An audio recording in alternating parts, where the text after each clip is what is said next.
So now we're going to work through section 1.1, numbers exercise 7. For what values of a and b is the function u of xt equal to e raised to the at sine of bx a solution to the heat equation u sub t equal to k u sub xx. So we're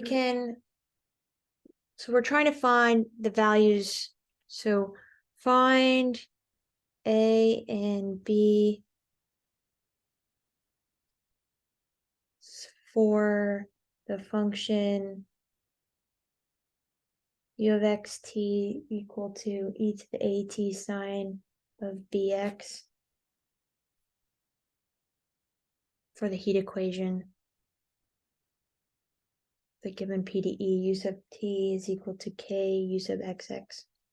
So we need to find some form of a and b such that this is a solution to the heat equation.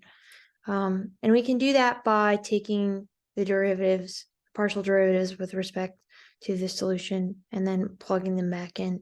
So u sub t is equal to a e to the at, and then since that second function sine of bx is only with respect to x, we just kind of pull it as a constant.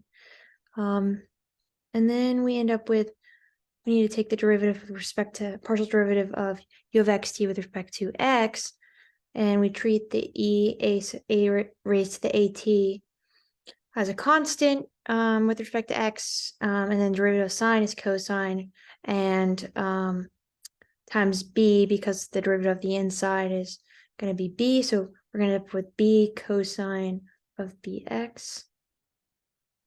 And then we take the derivative again, and we end up with e to the at negative b squared sine of bx.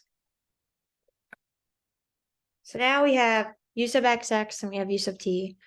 We can now plug those back into u sub t, into the heat equation.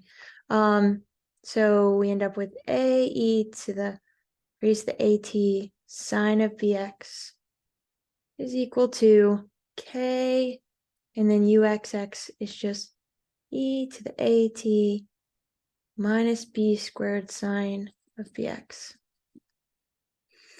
So I'm just gonna move this term to the other side, and a is then just k e to the, we'll take that negative out, k e to the negative at minus, or actually b squared, we already took the minus out, sine of bx all over e to the at